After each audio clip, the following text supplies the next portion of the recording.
Hello and welcome to the competitive classes. So friends, मैं आपके सामने आज डिस्कस करने आया हूँ जे&के बैंक का क्वांट सेक्शन का सिलेबस एंड किस तरह से हम उसको क्रैक करें, उसकी स्ट्रेटेजी। ठीक है, तो आज हम सिलेबस और स्ट्रेटेजी दोनों डिस्कस करेंगे कि किस तरह से हम जे&के बैंक की क्वांट सेक्शन को क्रैक कर सकते हैं। क्या क्या ऐसे स्कोरिंग टॉपिक्स हैं जो हमको अच्छे से करने चाहिए और क्या क्या ऐसे टॉपिक हैं जिनको हम स्किप कर सकते हैं। यानी स्किप कर तो कर सकते हैं लेकिन वो मेंस पॉइंट ऑफ व्यू से इंपॉर्टेंट हो जाते हैं। ठीक है, तो हमको लेके चलना है कि हमको पूरा का पूरा सिलेबस ही करना है, लेकिन किस किस तरह से कर सकते हैं, कौन से मेन टॉपिक्स है जिनके बेस पे हम बाकी के टॉपिक्स भी अच्छे से कवर कर सकते हैं। ठीक है, तो चलिए स्टार्ट करते हैं। सबसे पहले मैंने ऊपर क्या लिखा हुआ है, स्ट्रेटेजी फॉर जे&के बैंक क्वांट, ये न्यूमेरिकल एबिलिटी।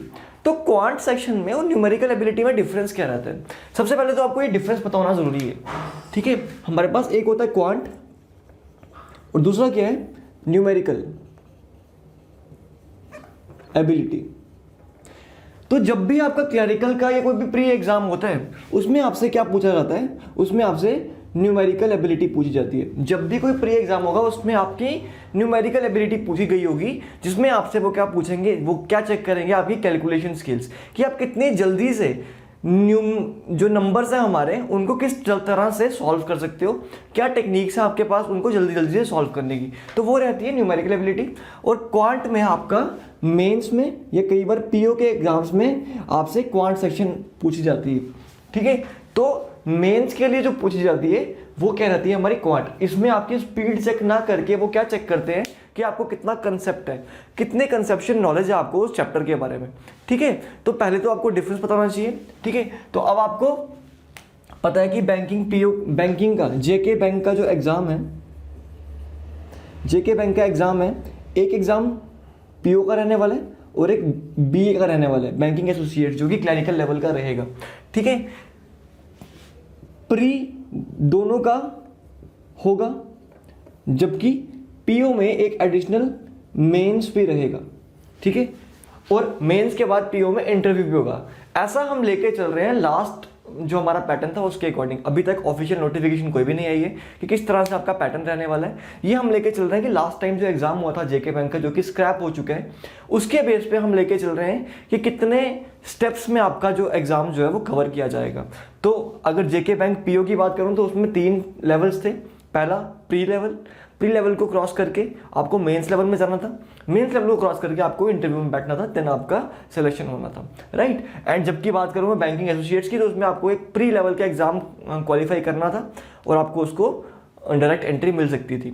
ठीक है, अब हो सकता है पैटर्न चेंज हो, लेकिन चलो हमको ए एंड बी दोनों केसेस लेके चलना है कि पैटर्न चेंज हो भी जाए या नहीं भी हो जाए। तो इसलिए हमको पूरा का पूरा सिलेबस डिस्कस कर लेते हैं हम एक बार कि सिलेबस में है क्या। तो सबसे पहले तो अगर मैं आपको बताऊं कि कुछ जो टॉपिक्स हैं वो थोड़े स्कोरिंग टॉपिक्स हैं। 35 मार्क्स का आपका एग्जाम रहने वाला है, 35 मार्क्स का आपका एग्जाम रहेगा। ठीक है, जो कि आपको 20 मिनट्स में कवर करना होगा, 20 मिनट्स में कवर करना होगा। इसमें से भी मैं आपको बताऊं कि 20 से लेके 25 मार्क्स का एग्जाम जो है वो बड़ा ही इजी एग्जाम रहता है। वो जो क्वेश्चंस रहते हैं बड़े इजी क्वेश्चंस रहते हैं, बिकॉज वो ऐसी सेक्शंस में से आते हैं जो कि आपको आते होते हैं। ठीक है, जैसे सिंप्लीफिकेशन किसको नहीं आता, लेकिन सिंप्लीफिकेशन आता तो सबको है, लेकिन जल्दी करना बड़े कम लोगों को आता है। ठीक है, तो चलो अभी पहले हम देखते हैं कि कौन से मेन टॉपिक्स है जिनको लेके हम प्री में 20 से लेके 25 तक के स्कोर जो है बड़े आसानी से कर सकते हैं, 25 आउट ऑफ 30। ठीक है, तो सबसे पहले अगर मैं बात करूं टॉपिक्स फॉर जे&के बैंक, यहाँ पे क्या रहने वाला है, और सिर्फ जे&के बैंक ही नहीं, जितने भी आप IBPS के एग्जाम्स कंडक्ट होते हैं बैंकिंग के, उनका सबका पैटर्न सेम रहता है। तो आप सिर्फ यही लेके नहीं चलो कि अगर मैं आपको बता रहा हूँ कि जे&के बैंक के लिए रहने वाला है, तो नहीं, ये पर्टिकुलरली जे&के बैंक के लिए नहीं रहने वाला। ये जो है ये IBPS PO, IBPS clerk, RRB, SBI PO, RBI सबका पैटर्न सेम रहता है, क्योंकि ये सबके सब एग्जाम्स जो है IBPS कंडक्ट करवाता है। ठीक है, तो आई होप आपको इतना समझ में आ गया होगा कि किस तरह से आपका पैटर्न रहने वाला है। ठीक है, अब आते हैं सिलेबस के ऊपर। सिलेबस में सबसे इंपॉर्टेंट टॉपिक और सबसे स्कोरिंग टॉपिक कौन सा है आपका, simplification and approximation. Simplification and approximation आपका प्री में 5 से लेके 15 मार्क्स कैरी करता है। ठीक है, तो आप देख सकते हो 35 में से 5 मैं आप पीओ का लेके चल लो और 15 मार्क्स आप क्लरिकल लेवल में लेके चल लो, तो इतना मार्क्स कैरी करता है। मैं यहाँ पे पीओ एंड क्लरिकल दोनों मेंशन कर देता हूँ, सॉरी पीओ और क्लरिकल नहीं, मेंस हाँ पी और क्लरिकल, पीओ और बीए, ठीक है। तो ये जो है 5 मार्क्स, 5 से 10 मार्क का रहेगा पीओ में, और 10 से 15 मार्क्स जो है वो बैंकिंग एसोसिएट्स में आपको ला के देगा। मिनिमम 10 क्वेश्चंस तो सिंप्लीफिकेशन से आने होंगे। और सिंप्लीफिकेशन में कौन कौन से टॉपिक्स रहते हैं, किसके बेस पे क्वेश्चंस आते हैं, एडिशन एंड सब्ट्रैक्शन के बेस पे, डिवीजन एंड मल्टीप्लिकेशन के बेस पे, ठीक है। और आपका square and square roots, cube roots, fraction, BODMAS, V BODMAS, ठीक है। तो अगर आप हमारी प्लेलिस्ट खोलोगे जाके, हमने सिंप्लीफिकेशन और अप्रॉक्सीमेशन के नाम की एक प्लेलिस्ट बना के रखी है, जिसमें मैंने ये सारे के सारे टॉपिक्स कवर किए हैं। एडिशन सब्ट्रैक्शन के बेस पे मैंने क्वेश्चन आपको करवाए हैं, ठीक है। वी बॉड मास के बेस पे मैंने क्वेश्चन करवाए हैं, स्क्वायर रूट, क्यूब रूट्स के बेस पे क्वेश्चन करवाए हैं, और आपका क्यूब्स एंड स्क्वायर्स निकालना, ये सब मैंने आपको सिखाया हुआ है। तो ऐसा नहीं है कि सिर्फ ये पूछ लेगा आपको 56 का स्क्वायर क्या है। स्क्वायर आपको क्वेश्चन आपको ऐसा आता है 56 का square plus under root 256 plus 326 minus 221 multiply 2, इस तरह के क्वेश्चन आएंगे। बॉड मास, स्क्वायर्स, इन सब का मिक्सचर करके क्वेश्चन आएंगे, और ये 5 से 10 नंबर रहेंगे आपके पीओ में, और 10 से 15 मार्क्स रहेंगे आपके बैंकिंग एसोसिएट्स में, ठीक है। इसके बाद नेक्स्ट टॉपिक पे आते हैं हम, जो कि कौन सा टॉपिक है आपका, नंबर सीरीज। नंबर सीरीज की अगर मैं पीओ के लेवल पे बात करूं तो ये भी 5 मार्क्स की रहती है, और बैंकिंग एसोसिएट्स में भी 5 मार्क्स की रहती है। दैट मीन्स ये 5 मार्क्स जो है काफ़ी इंपॉर्टेंट है, ठीक है। तो ये नंबर सीरीज टॉपिक बड़ा इंपॉर्टेंट है, ये पीओ में भी आता है और बैंकिंग एसोसिएट्स में भी आता है। नंबर सीरीज जो है हमारे पास 2 टाइप की रहती है।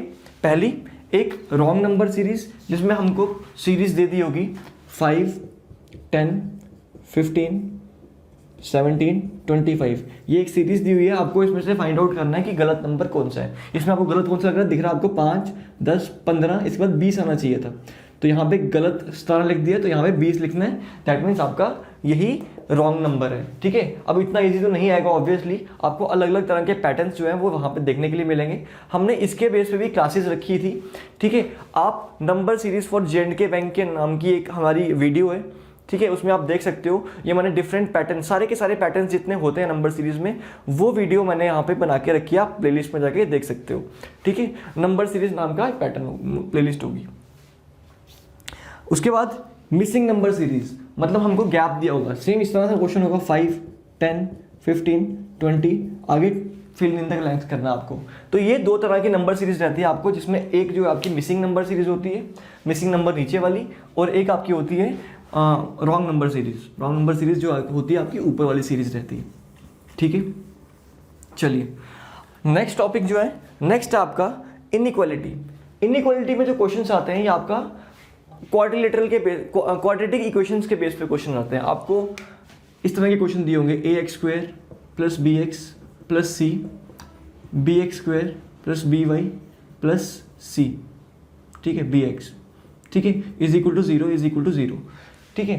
तो आपको ax² plus by plus c, ठीक है, आपको एक इक्वेशन दी होगी, यहाँ से आप a की वैल्यू निकालोगे, यहाँ से आप b की वैल्यू निकालोगे, दो वैल्यूज आएंगी, दोनों को कंपेयर करके आपको उनका आंसर मेंशन करना है कि a जो होता है वो ग्रेटर देन b है, a जो है वो लेस देन b है, a जो है वो greater than equal to b है, a जो है वो less than equal to b है, ये a जो है वो इक्वल टू b या नॉट इक्वल टू b है, नो रिलेशन है। तो इस तरह के 5 ऑप्शंस होते हैं, और ये भी आपके पास 5 मार्क्स के क्वेश्चन रहने वाले हैं, ठीक है। ये कई बार क्लैरिकल में आते हैं और कई बार नहीं आते हैं, लेकिन हमने तो प्रिपरेशन पीओ एंड क्लैरिकल दोनों की करनी है, पीओ एंड बैंकिंग एसोसिएट्स दोनों की करनी है, तो हम इसको करेंगे, ठीक है। तो इसकी भी हम ट्रिक सीखेंगे किस तरह से इसको कर सकते हैं। नेक्स्ट है डेटा इंटरप्रिटेशन। देखो बहुत ही इंपॉर्टेंट टॉपिक है।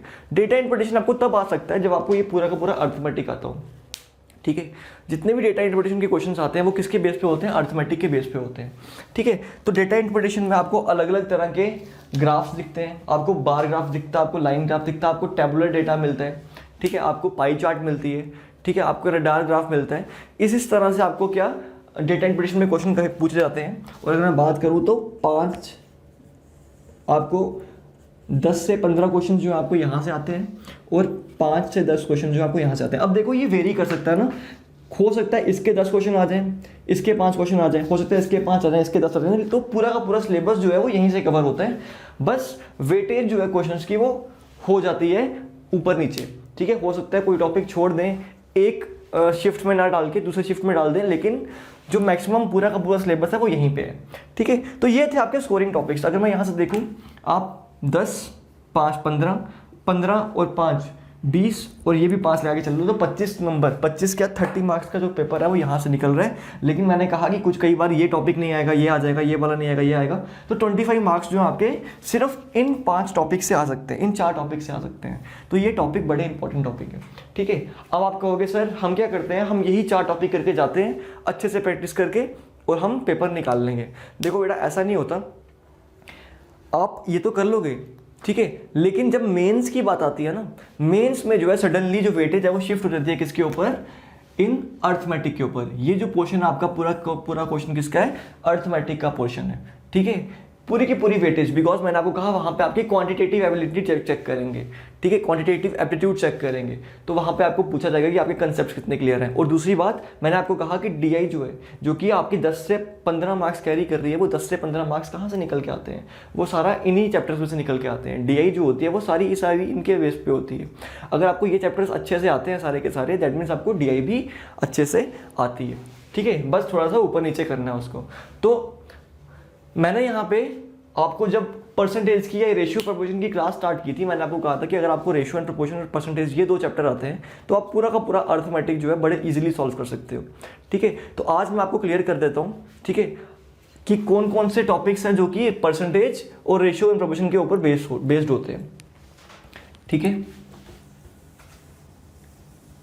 सबसे पहले मैंने यहाँ पे हेडिंग बनाई कि परसेंटेज बेस्ड टॉपिक, ये हमारा चैप्टर रहता है परसेंटेज, उसके बेस पे कौन कौन से टॉपिक्स रहते हैं हमारा। सबसे पहले तो परसेंटेज, दूसरा हमारा ये आपके 10 मार्क्स कैरी करती है, ये वाली पूरी सेक्शन प्री की बात अगर करूँ तो ये पूरे के पूरे क्वेश्चन जो है 10 से 15 मार्क्स के आ सकते हैं, ठीक है, ये और ये, ठीक है, 10 से 15 मार्क्स के आपके क्वेश्चन आ सकते हैं।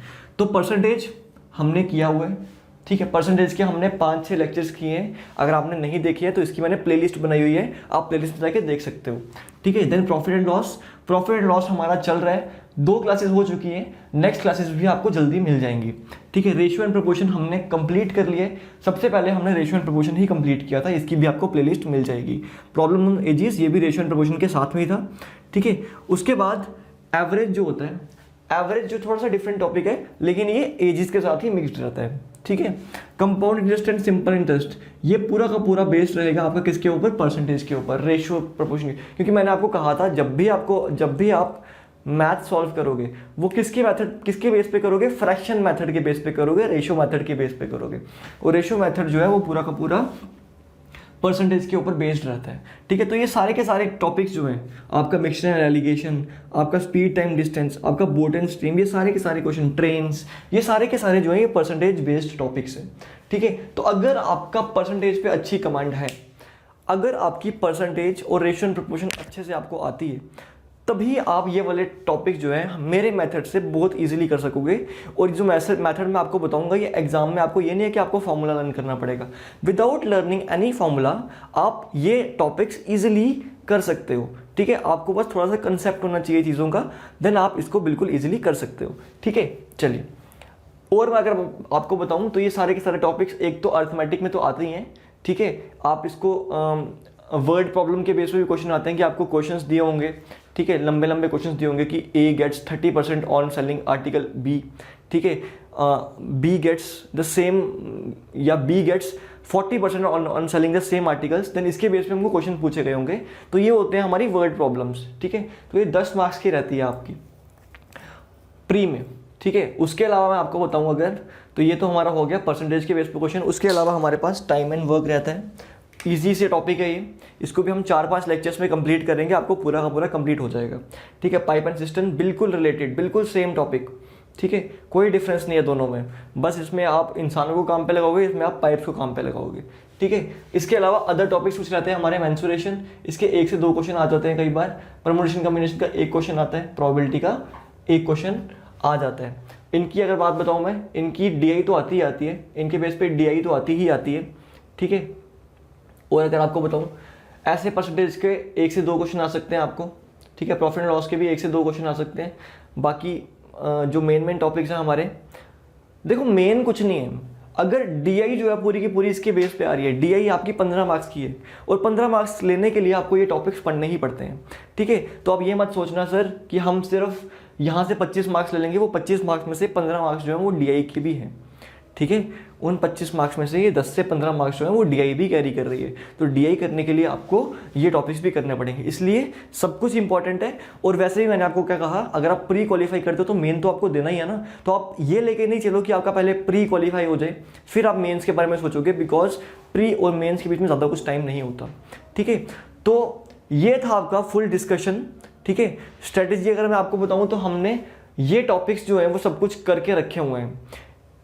परसेंटेज को, रेशियो प्रपोर्शन को अच्छे से पढ़ लो। जितने भी मैंने आपको क्वेश्चंस करवाए हैं वो सारे के सारे क्वेश्चंस इंपॉर्टेंट हैं। आप प्लेलिस्ट में जाके playlist for percentage for JK bank की मैंने प्लेलिस्ट बनाई है, ratio and proportion for J&K bank की मैंने प्लेलिस्ट बनाई है।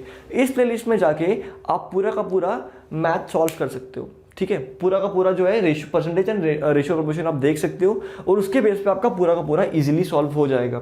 ठीक है, बिकॉज आगे जितने भी चैप्टर्स मैं करवाऊंगा वो पूरे के पूरे रिलेटेड रहेंगे इन 2 चैप्टर्स के ऊपर। ठीक है, आपको फ्रैक्शन मेथड अच्छे से आना चाहिए, आपको परसेंटेज टू फ्रैक्शन कन्वर्जन आनी चाहिए और फ्रैक्शन टू परसेंटेज कन्वर्जन अच्छे से आनी चाहिए। ठीक है, तो यही था आपका पूरा का पूरा क्वांट का सिलेबस या न्यूमेरिकल एबिलिटी का सिलेबस डिस्कशन जो मैंने आपसे करनी थी। तो अपनी तैयारी स्टार्ट कर लीजिए। कोई भरोसा नहीं है कब डेट्स अनाउंस हो जाए और कब एग्जाम हो जाए, तो आपको अभी से प्रिपरेशन करते रहनी चाहिए। अगर आपको वीडियो अच्छी लगी हो तो वीडियो को लाइक करो, शेयर करो और चैनल को सब्सक्राइब करने के लिए औरों को भी कन्विंस करो, ताकि और भी बच्चे जो है इसका बेनिफिट उठा पाएँ। आपके फ्रेंड्स को या आपके मेट्स जो हैं जो भी हैं उनको सबको शेयर करो ये चैनल। ठीक है, ताकि सारे के सारे लोग जो है इस चैनल का बेनिफिट उठा पाएँ। तो थैंक यू स्टूडेंट्स, आज के लिए इतना ही। Take care.